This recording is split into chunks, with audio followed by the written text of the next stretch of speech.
औज़ुबिल्लाहिमिनश्शैतानिर्रजीम बिस्मिल्लाहिर्रहमानिर्रहीम। अस्सलाम वालेकुम व्यूअर्स, उम्मीद करती हूँ आप सब खैरियत से होंगे। अल्लाह के हुक्म से मैं भी बिल्कुल ठीक ठाक हूँ। आज हम बनाने लगे हैं दाल माश है। तो चलिए रेसिपी स्टार्ट करते हैं। सबसे पहले आपने कढ़ाई ले लेनी है। कढ़ाई में आधा कप अपने ऑयल इस्तेमाल करना है। उसमें एक अदद प्याज ले लेना है, बड़े साइज़ का। प्याज को बारीक बारीक चॉप करके अपने इसको अच्छी तरह से ब्राउन करना है। ये दाल बिल्कुल ढाबा स्टाइल वगैरह पे बनती है, जिस तरह आप होटल में खाते हैं उसी तरह उससे जायके से बनेगी। तो आपने ये रेसिपी ज़रूर ट्राई करनी है।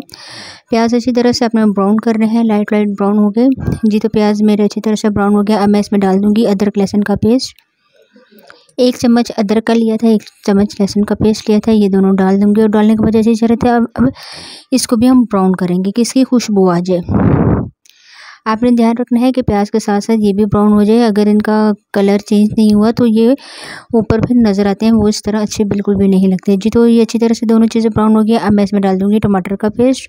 तकरीबन 3 अदद टमाटर मैंने लिए थे, उनका पेस्ट बना लिया था। आप चाहें तो दूसरे साबुत टमाटर भी डाल सकते हैं, मैंने इस तरह पेस्ट इसका बना लिया था जी। तो टमाटर का पेस्ट डालने के बाद अब इसको अच्छी तरह से मिक्स करेंगे कि इसका कलर चेंज हो जाए।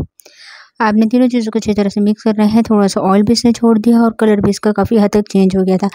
अब मैं इसमें मसाले डाल दूँगी। इस दाल में बहुत ही कम मसाले इस्तेमाल होंगे, ठीक है। नमक, हल्दी, पिसा हुआ धनिया और लाल मिर्च, ये आपने अपने टेस्ट के बराबर इस्तेमाल करने हैं। इसमें कोई फालतू हम मसाला वगैरह नहीं शामिल करेंगे। मसाला डालने के बाद मैंने इसकी अच्छी तरह से भुनाई की है और ऑयल भी इसने छोड़ दिया है काफ़ी हद तक, जो किनारों पर लगे हैं। साथ साथ आपने वो भी मसाला उतार देना है। मैं आपको दिखा देती हूँ। दाल मैंने माश की ली थी, तकरीबन आधा पाव दाल ली थी और इसको 2 घंटे पहले मैंने भिगो दिया था। अच्छी तरह से इसको पानी में अपने भिगो दिया। मसाला जब हमारा अच्छी तरह से तैयार हो जाएगा तो हम दाल इसमें शामिल कर देंगे जी। तो मसाला बिल्कुल अच्छी तरह से तैयार हो गया है। दाल का जो पानी है उसको निकाल लेते हैं। दाल का पानी मैंने निकाल के एक दफ़ा दोबारा साफ़ पानी से धो लिया था और अब दाल इसमें शामिल करके अपने दोबारा से इसको अच्छी तरह से भूनना है। अब आपने दाल की अच्छी तरह से भुनाई करनी है कि अच्छी तरह से इसमें मसाला भी लग जाए और दाल भी अच्छी तरह से पक जाए, ठीक है जी। तो तकरीबन 6 से 7 मिनट लगातार आपने इसकी भुनाई करनी है कि ऑयल ऊपर छोड़ दे जी। तो काफ़ी हद तक इसकी भुनाई हो गई थी, ऑयल भी इसने छोड़ दिया था। मैं मुसलसल इसकी भुनाई कर रही थी। आपने ध्यान रखना है कि अगर आप चम्मच चलाना छोड़ेंगे तो ये फ़ौरन से दाल नीचे लग जाती है।